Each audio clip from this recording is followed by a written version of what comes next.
아프리카, 생명이 고대적이고 불변하는 리듬에 따라 움직이는 듯한 대륙. 이 거대한 무대 위에는 한 무리의 거인들이 군림하고 있다. 이곳에 발을 들인 모든 이들이 경외심과 두려움으로 그 이름을 불러야만 하는 존재들. 바로 빅5, 다섯 거물이라 불리는 라이벌들의 연합이다. 그들은 권력과 강인함, 그리고 가장 원시적인 생존 본능의 현신이다. 그들의 발자국은 오솔길을 만들고 그들의 울음소리는 밤의 침묵을 형성한다. 그들은 자신들이 지배하는 땅 그 자체가 써내려간 전설이다. 그리고 이 무자비한 세상에서 진정 누가 최상위 지배자인가? 아프리카의 황금빛 석양 아래에서 한 생명체가 어둠 속에서 걸어 나왔습니다. 그것은 아프리카 표범이었습니다. 이들은 대륙에서 가장 큰 고양이과 동물은 아니지만 힘과 민첩함의 강력한 조합을 가지고 있어 주변의 모든 생명체들이 경외심을 갖게 만듭니다. 수컷 표범은 힘의 역설이다. 2m까지 자랄 수 있는 근육 덩어리이지만 사람 한 명보다 무거운 경우는 드물다. 그것은 엄청난 덩치 때문에 만들어진 것이 아니라 파괴적인 효율성을 위해 태어난 생물이다. 반면에 암컷 표범은 몸집이 더 작고 보통 28에서 60kg 정도 나간다. 이러한 차이는 성적 이형성이라 불리는 특징을 반영하는데, 이는 각 성별이 자신들의 특정한 생존 역할을 강화하기 위해 발전하도록 돕는 진화 과정이다. 표범의 황금빛 털은 상징적인 검은색 로제트 무늬로 장식되어 있습니다. 연구에 따르면 이 무늬는 단순히 위장을 위한 것만이 아닙니다. 또한 이 종이 특정 서식지에 어떻게 적응했는지를 보여줍니다. 밀림에 사는 표범은 더 작고 조밀한 점들을 가지는 경향이 있는 반면 초원에 사는 표범들은 더 큰 무늬를 가집니다. 그들의 신체 구조는 어깨와 근육질의 다리 덕분에 작지만 매우 강력한 생물학적 걸작입니다. 짧지만 극도로 강한 다리는 그들이 날카로운 턱으로 무거운 먹이를 단단히 문 채 수직의 나무 기둥을 오를 수 있도록 해줍니다. 사람들은 흔히 표범이 자기 몸무게의 2배에 달하는 영향을 나무 위로 끌고 올라가는 것을 목격합니다. 이것은 과시가 아닌 생존 전략입니다. 더욱 놀라운 것은 그것들의 광범위한 적응 능력입니다. 중앙아프리카의 우림부터 케냐의 4,800m 이상 되는 바위산까지 이 종은 사하라 이남 지역 대부분에서 발견될 수 있습니다. 이렇게 다양한 가혹한 환경에서 번성할 수 있는 능력은 아프리카 표범을 지구상에서 가장 넓은 분포 범위를 가진 대형 고양이과 동물 중 하나로 만들었습니다. 사자가 무리에 의존하고 물소가 수에서 힘을 찾는 것과는 달리 아프리카 표범은 독자적인 길을 걷습니다. 조용하고 고독하지만 그 효율성은 놀랍습니다. 표범은 무리지어 살지 않으며 각 개체는 자신만의 영역을 차지합니다. 그들의 식단은 사는 지역에 따라 천차만별입니다. 영양이나 멧돼지가 많은 곳에서는 그런 동물들이 주된 사냥감이 됩니다. 하지만 그들은 원숭이, 파충류, 새, 물고기, 심지어 곤충까지도 사냥합니다.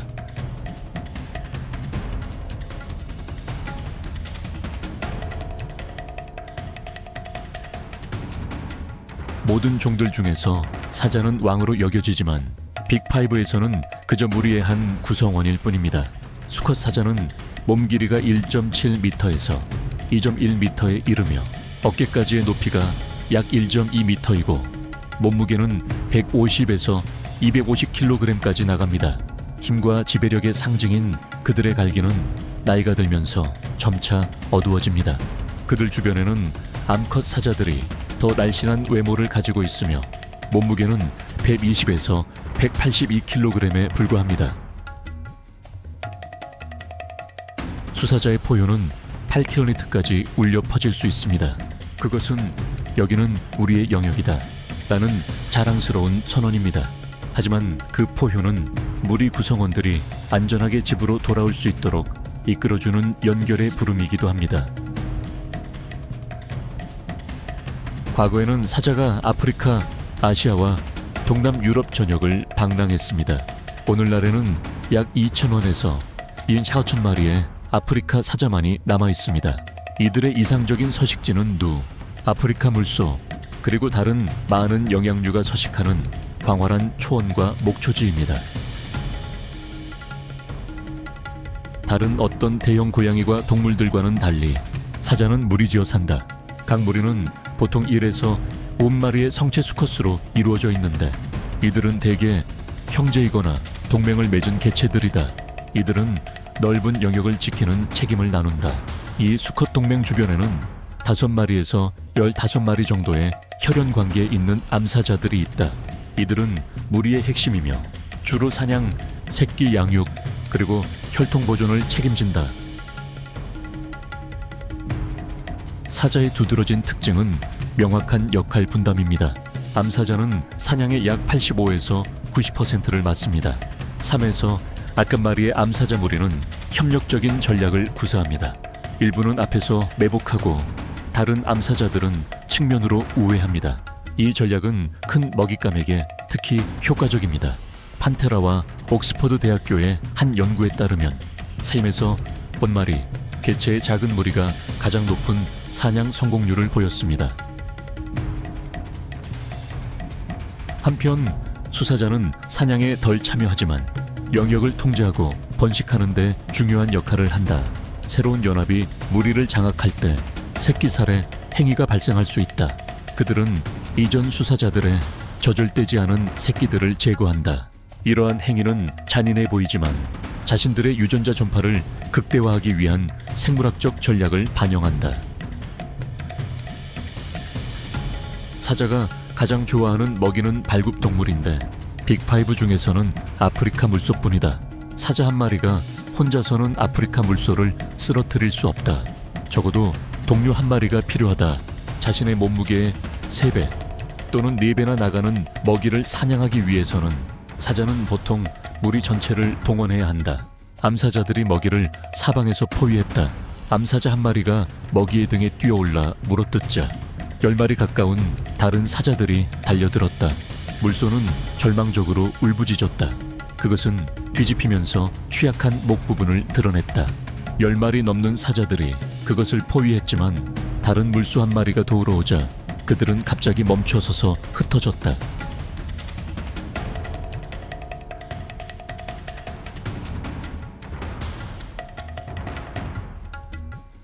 이제 빅5 중 유일한 발굽동물을 알아봅시다. 초원에 눈부신 햇살 아래 존재 자체로 자연스러운 위험을 풍기는 생명체가 있습니다. 이것이 바로 아프리카 물소 또는 케이프 물소입니다. 움직이는 요새처럼 단단하게 지어진 야생소로 육중하면서도 더없이 당당한 모습입니다. 자연에서 이들은 포식자가 아니지만 사자조차도 함부로 덤비지 못하게 만드는 엄청난 힘을 지니고 있습니다. 이들은 어깨 높이가 0.9m에서 1.7m에 달하며 몸 길이는 3m를 넘습니다. 성체 수컷 물소는 약 60, 80kg 나가고 때로는 900kg에 달하기도 합니다. 암컷은 더 가벼워서 보통 401g에서 190kg 정도 나갑니다. 이런 엄청난 덩치를 보면 그들의 검은 피부 아래 울퉁불퉁 솟아오른 근육 덩어리들을 한눈에 알아볼 수 있습니다. 물소의 머리는 풀을 뜯는 것뿐만 아니라 끊임없이 경계하는 상태를 유지하기 위해 거의 항상 아래로 숙여져 있습니다. 아프리카 물소는 사하라 이남 지역 전역을 돌아다닙니다. 이들은 물에서 멀리 떨어져 살 수 없으며 매일 물을 마셔야 합니다. 이들의 주된 식단은 키가 크고 거친 풀로 구성됩니다. 60, 80kg 나가는 물소 한 마리는 하루에 약 15kg의 풀을 먹습니다. 이 정도의 먹이 양은 생명을 유지시켜줄 뿐만 아니라 지역 식생 관리를 돕습니다. 그들의 생태학적 역할은 단순한 초식 동물의 범주를 넘어섭니다. 아프리카 물소는 식생 구조를 형성하는 데 도움을 주며 포식자들에게 중요한 먹이원이 됩니다. 다른 많은 초식 동물들은 물소떼 근처에 머물며 적에 맞서기 위해 이 살아있는 방패를 활용합니다. 검은 죽음, 그것은 현지 사람들이 아프리카 물소를 부르는 이름이다. 털 색깔 때문이 아니라 사나운 성격과 불굴의 힘 때문이다. 이 물소의 힘은 거대한 몸집에만 있는 것이 아니다. 그것은 그들이 사는 방식, 즉 결코 혼자 다니지 않는 것에 있다. 그들은 무리 정신의 상징이다. 아프리카 물소 무리는 수십 마리부터 1000마리 이상까지 있을 수 있습니다. 무리 구조에서 수컷들은 독특한 역할을 합니다. 어리거나 늙은 수컷 물소들은 종종 독신 그룹을 형성합니다. 이러한 분리는 내부 갈등을 줄이는 데 도움이 되며 경험 많은 암컷들의 리더십 아래 무리가 효율적으로 기능하도록 합니다. 그들의 이동 방향은 종종 자연적인 투표 방식을 통해 결정되는데 여기서 성체 암컷들은 구체적인 몸짓을 통해 동의를 표합니다. 아프리카 덤불 코끼리와 케이프 물소는 종종 함께 발견됩니다. 하지만 건기에는 코끼리가 우위를 점하는 경향이 있습니다. 그렇지만 아프리카 물소도 나름의 존재감을 가지고 있습니다. 코끼리는 물소를 쫓아낼 수 있지만 폭력으로 그러는 것은 아닙니다. 코끼리 한 마리가 코를 이용해 물소를 쫓아내려 했지만 물소는 꿈쩍도 하지 않았습니다. 그 코끼리는 이어서 다리를 들어 물소의 머리를 찼습니다. 코끼리는 즉시 두껍고 무거운 뿔에 들이받쳤습니다. 하지만 그것이 아프리카 덤불 코끼리가 겁이 많다는 뜻일까요? 함께 알아봅시다. 아프리카 빅5의 다른 모든 구성원들을 합친 것보다 더 크고 지구상에서 가장 큰 육상 동물인 아프리카 덤불 코끼리는 거대한 현자처럼 초원을 가로지릅니다. 성체 수컷 코끼리는 키가 거의 4m에 달할 수 있으며 몸무게는 톤이 넘습니다. 암컷 코끼리는 크기가 좀 더 작아서 키는 약 2.6m이고 몸무게는 5톤에서 3.2톤 사이입니다. 그들의 몸에서 가장 눈에 띄는 특징은 바로 코입니다. 진정한 생물학적 경이로움이죠. 1,500개 이상의 근육 다발로 이루어져 있으며 뼈가 없지만 350kg에 달하는 무거운 물체를 들어 올릴 만큼 강하고 IP 하나를 집을 만큼 섬세합니다. 이 코는 또한 필수적인 생존 도구이기도 합니다. 건조한 날씨에는 한번 들이마시는 것으로 거의 2~5리터의 물을 빨아들일 수 있습니다. 그들의 엄니는 평생 동안 계속 자라나는 길게 늘어진 앞니로 무기이자 다목적 도구입니다. 길이가 3.3m를 넘는 이 엄니들은 물을 찾기 위해 땅을 파고 나무 껍질을 벗기며 나이와 지위를 나타내는 용도로 쓰입니다. 그들의 귀 또한 정교한 생체 설계의 또 다른 예시입니다. 귀는 크고 아프리카 지도와 같은 모양을 하고 있을 뿐만 아니라 천 조절에 도움이 되는 혈관으로 가득 차 있습니다. 그들의 회색 피부는 약 2.5cm 두께의 깊은 주름이 많아서 습기를 유지하고 뜨거운 햇볕과 곤충을 막아주는 자연적인 외투 역할을 합니다. 아프리카 덤불 코끼리는 단일한 서식지 유형에 국한되지 않습니다. 그들은 사하라 이남 23개국 이상에서 발견됩니다. 나미브 사막과 같은 건조한 지역에서는 물을 찾기 위해 하룻밤 사이에 190km 이상을 이동할 수 있습니다. 그들은 생태계의 필수적인 부분입니다.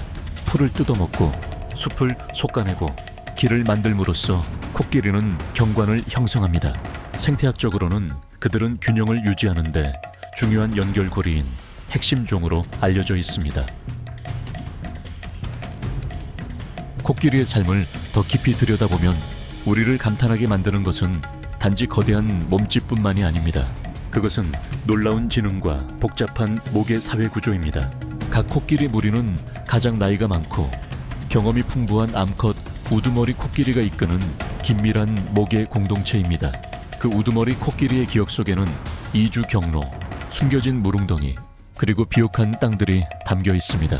무리의 다른 암컷들, 주로 그 우두머리 코끼리의 딸들과 손녀들은 안정적인 사회 단위를 이루어 함께 새끼 코끼리들을 양육하고 보호합니다. 한편 약 12세에서 15세 사이의 어린 수컷 코끼리들은 사춘기가 되면 무리를 떠나게 됩니다.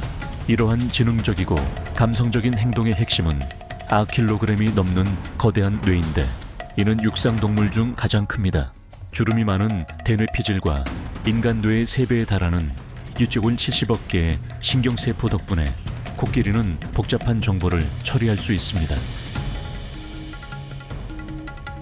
우두머리 코끼리는 수년간의 가뭄 후에도 물웅덩이의 위치를 기억해서 무리를 수백 마일이나 이끌어 그곳을 찾아낼 수 있습니다. 공간 기억력 외에도 이들은 수백 마리의 개체를, 즉 코끼리와 사람 모두를 알아볼 수 있습니다. 한 사람에게 학대당한 코끼리는 수십 년이 지나도 그 얼굴을 기억할 수 있습니다. 거인들의 대륙인 아프리카에는 시간 그 자체에 흔적을 지닌 생명체가 있다. 그 주인공은 바로 코뿔소다. 흰 코뿔소와 검은 코뿔소라는 두 가지 별개의 종이 이 땅을 함께 공유한다. 하지만 그들의 이름은 오해의 산물이다. 사실 둘 다 회색이다. 흰색이라는 이름은 네덜란드어 위시드를 잘못 발음한 것에서 비롯되었는데 이 단어는 넓다는 의미로 코뿔소의 입을 완벽하게 묘사하는 말이다.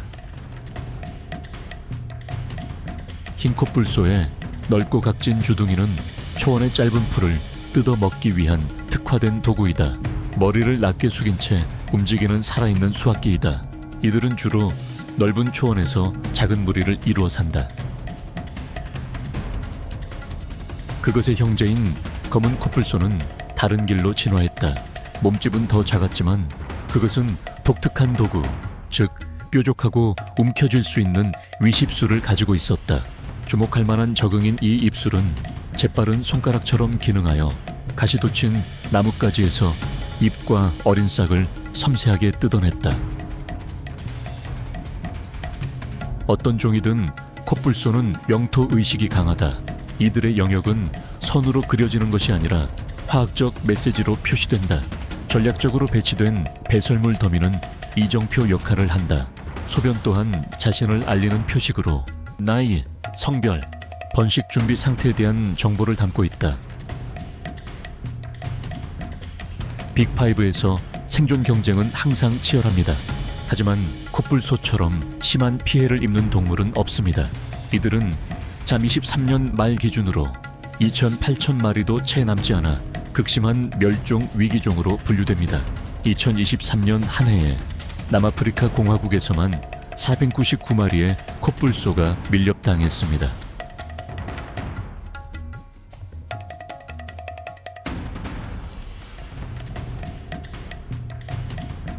코끼리도 매년 상하 밀거래로 약 1,000전에서 1,500마리가 목숨을 잃습니다. 사자와 표범도 인간과의 치명적인 충돌과 불법 밀거래의 압력에 직면해 있습니다. 하지만 2024년은 전환점을 맞이했습니다. 한 연구는 코뿔소 뿔을 자르는 것이 밀렵 위험을 최대 78%까지 줄일 수 있음을 확인했습니다. 자쿠마 국립공원에서는 감시 기술 덕분에 2016년부터 단 한 마리의 코끼리도 밀렵되지 않았습니다.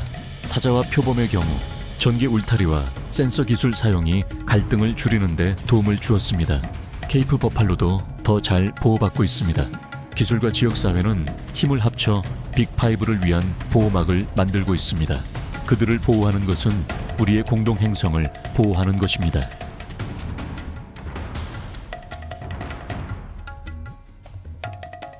이곳은 동아프리카 대지구대 가장자리에 위치한 활기찬 땅 니에레레입니다. 이곳에서 물, 흙, 그리고 태양은 척박하면서도 풍요로운 생태계를 이룹니다. 니에레레 국립공원은 한때 아프리카에서 가장 큰 보호구역 중 하나인 셀루스 수렵보호구역의 북부 지역이었습니다. 2019년 탄자니아 정부는 이 지역을 공식적으로 분리하여 초대 대통령 줄리어스 니에레레를 기리는 새로운 국립공원을 조성했습니다. 이 거대한 영토는 2.9천 제곱킬로미터 이상을 차지합니다. 비교적 최근에 설립되었음에도 불구하고 니에레레는 현재 탄자니아에서 가장 큰 국립공원입니다. 이곳은 사라져가는 생물들에게 중요한 피난처가 되었습니다. 메마른 땅 위에는 희귀한 검은 코뿔소의 발자국이 새겨져 있습니다. 이곳에서 아프리카 들가의 무리들은 방해받지 않고 삶의 주기를 이어갑니다. 니에레레는 생명을 위한 단순한 선격을 넘어 멸종에 맞서는 최후의 보루입니다.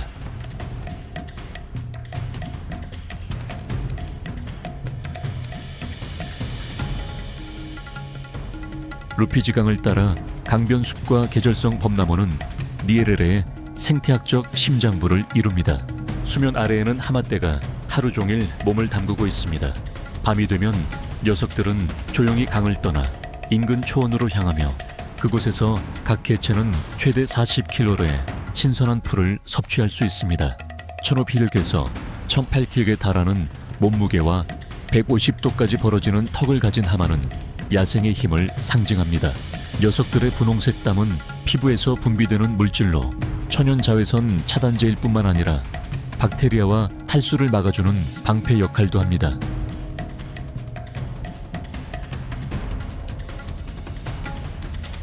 또 다른 중요한 인물은 나일강 악어이다. 그것은 흔히 눈, 귀, 콧구멍만 수면 위로 내민 채 매복해 있다. 이 턱이 닫힐 때 그것은 엄청난 압력을 발휘한다. 하지만 이 파괴적인 힘은 기묘한 대가를 수반한다. 턱을 닫을 때 발휘하는 그 모든 힘에 비해 턱을 여는 힘은 거의 미미하다.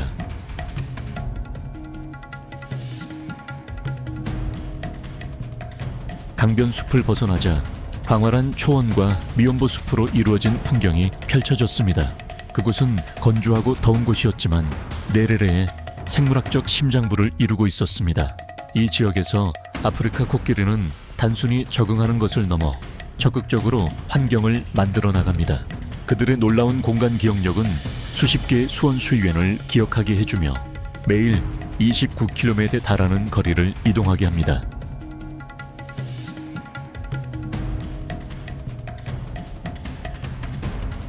코끼리 그림자가 희미해지자 아프리카 물소떼가 나타났습니다.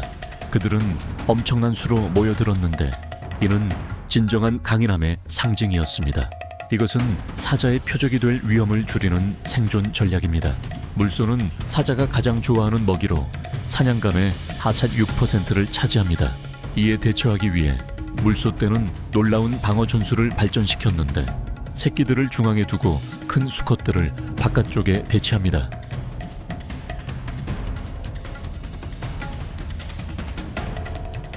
니에레레 초원의 사자 사냥은 팀워크와 전략의 시연입니다.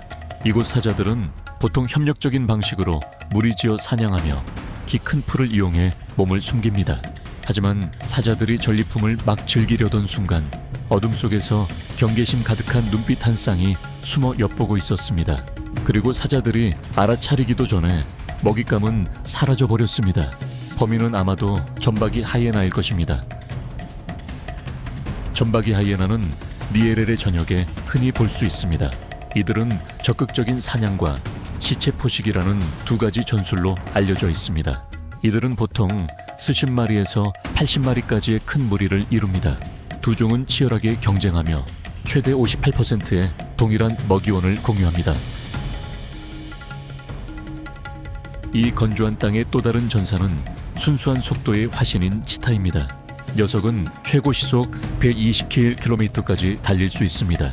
하지만 그런 속도를 내기 위해서는 값비싼 대가를 치러야 합니다. 치타의 몸은 단거리 달리기에 최적화되어 있지만 이것이 녀석의 나무타기나 자기 방어 능력을 제한합니다.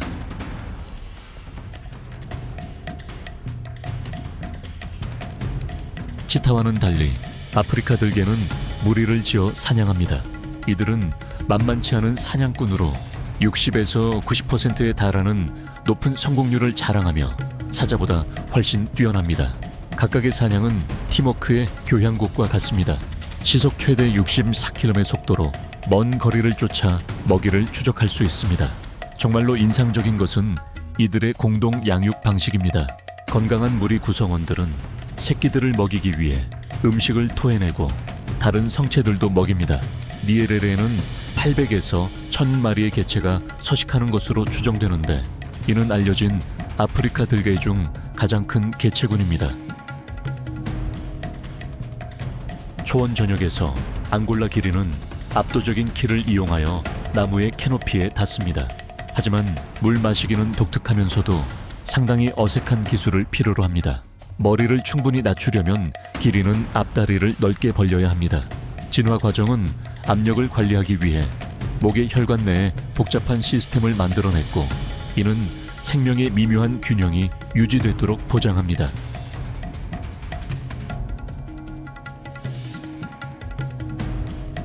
건조한 초원을 벗어나자 니에레레의 풍경은 습지대로 부드럽게 변한다. 이 지역의 대표적인 양서류는 아프리카 황소개구리인데 길이는 20에서 24침이며 수컷은 1.2kg까지 나간다. 이 개구리는 진짜 이빨을 가진 몇 안 되는 개구리 종 중 하나이며 먹이를 꽉 잡기 위해 아래턱에 2개의 날카로운 송곳니도 가지고 있다.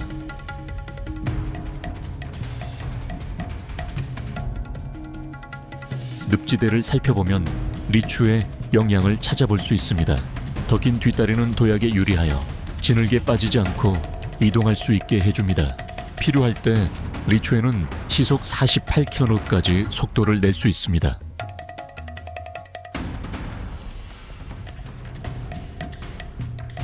가장 눈에 띄는 광경 중 하나는 평원 얼룩말의 짙은 줄무늬입니다.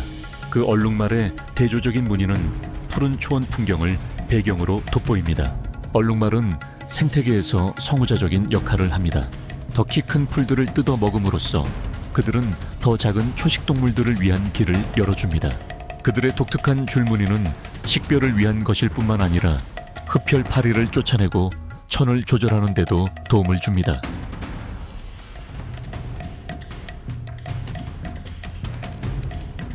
늪이 마르기 시작하면서 네레레의 생명체들은 다시 한번 언덕과 절벽으로 향했습니다. 이 지역은 지형이 험준하여 은둔 생활을 좋아하는 야생 동물들에게 이상적인 피난처를 제공합니다.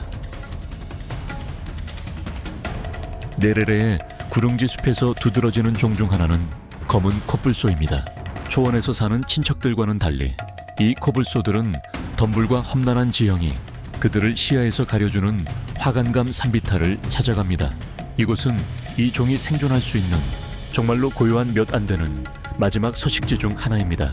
하지만 검은 코뿔소로 살아간다는 것은 여러 시대의 무게를 짊어지는 일입니다. 생명은 더디게 주어지고 단 하나의 새끼가 수년간 길러집니다. 그것은 홀로 걸어가는 고독의 요새입니다. 그리고 그 상징인 뿔은 이제 이 고대적인 존재를 말살하겠다고 위협하는 탐욕의 등대이자 저주가 되었습니다.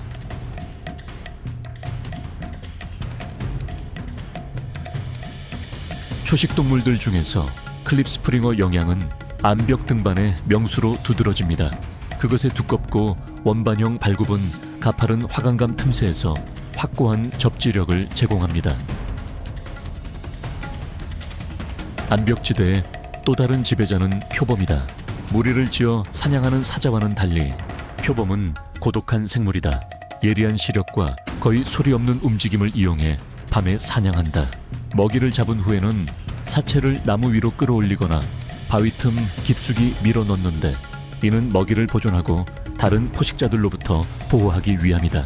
한 마리의 표범은 중간 크기 먹이 하나만으로 13일까지 버틸 수 있다.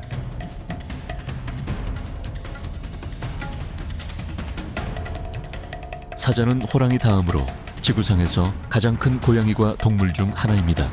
다른 고양이과 동물들처럼 사자도 사냥에 최적화된 유연한 몸 구조를 가지고 있습니다. 목과 앞다리의 근육은 더욱 발달하여 이를 통해 큰 먹이를 쉽게 제압할 수 있습니다. 게다가 사자는 길이가 7cm까지 자랄 수 있는 발톱과 길이가 8cm까지 되는 날카로운 송곳니를 가지고 있어 먹이를 빠르게 죽이는데 도움을 줍니다. 사자의 혀 또한 강력한 도구인데 거친 표면이 작은 가시들로 덮여 있어 털을 청소하는 데 도움이 됩니다. 흥미롭게도 사자의 수염에 있는 독특한 검은 점들은 마치 지문처럼 각 개체마다 고유한 특징적인 패턴을 만들어냅니다. 갓 태어난 새끼 사자는 온몸에 점들이 있지만 이 점들은 자라면서 점차 희미해집니다.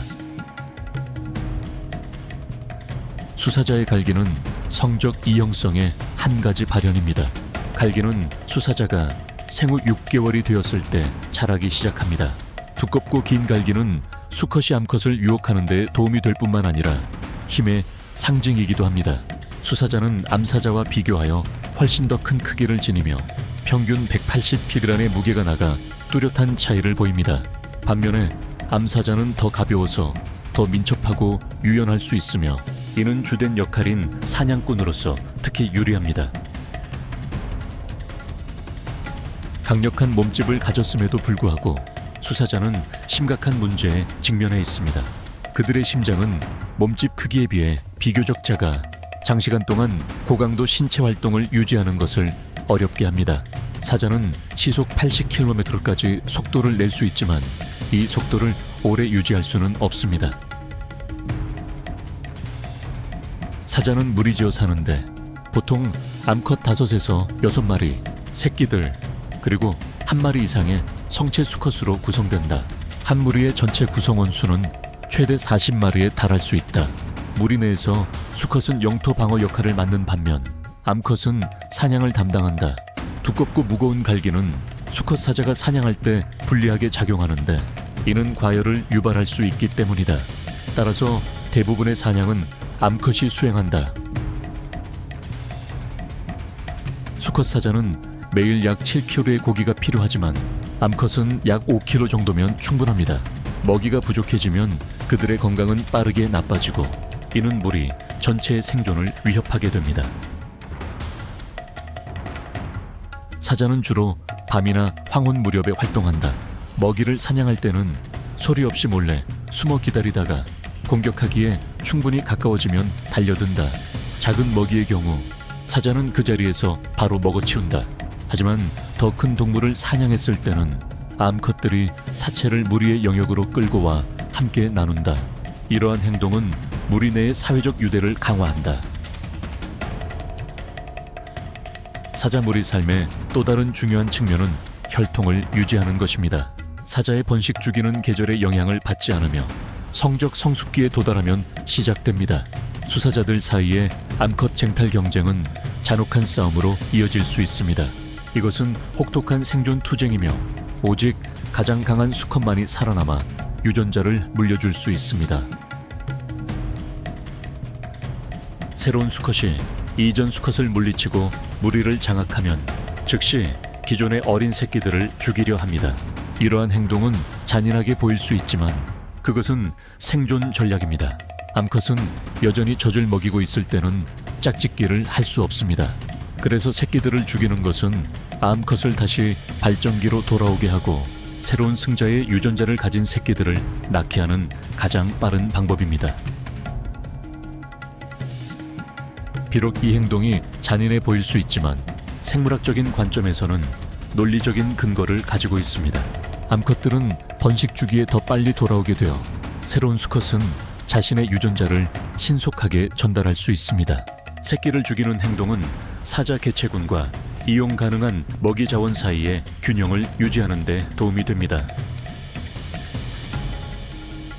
암사자의 임신 기간은 약 109일이다. 출산 때가 되면 암사자는 무리에서 떨어져 안전한 장소를 찾아 새끼를 낳는다. 보통 한 번에 1마리에서 4마리의 새끼를 낳는다. 태어난 새끼 사자는 눈이 멀어 있으며 눈은 생후 8일째가 되어야 완전히 뜬다. 암사자는 새끼들이 약 6개월령이 될 때까지 젖을 먹인다. 하지만 1.5개월령부터 새끼 사자들은 고기를 먹는 것에 익숙해지기 시작하고 무리와 함께 사냥하는 법을 배운다. 야생에서 사자의 수명은 8-10년 정도입니다. 암사자는 수사자보다 더 오래 사는 경향이 있는데 이는 수사자가 더 많은 영토 분쟁에 참여하기 때문입니다. 하지만 보호구역과 동물원에서는 25년까지 살 수 있습니다. 먹이 동물 수 감소와 서식지 파괴로 인해 많은 사자, 아종이 멸종 위기에 처했습니다. 사자를 구하기 위해 인간은 보호구역과 국립공원을 설립했습니다. 자연에서 사자의 가장 큰 적은 여전히 인간이다.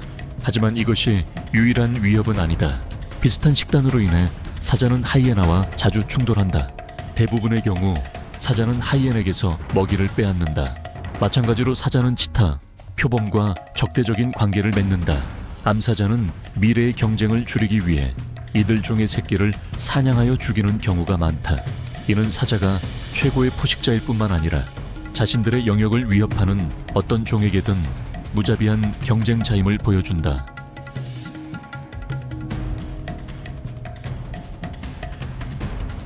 아프리카의 거대한 야생 동물들을 탐험하는 여정은 우리에게 자연의 섬세한 균형과 그것을 지켜야 할 우리의 중요한 역할을 다시 한번 일깨워 줍니다. 우리가 이들을 보호할 때 우리는 단지 하나의 종을 구하는 것을 넘어섭니다. 이는 행성의 가장 귀중한 유산, 즉 미래 세대에게 야생의 웅장함과 깊은 영감을 선사할 세상 전체를 보호하는 일입니다.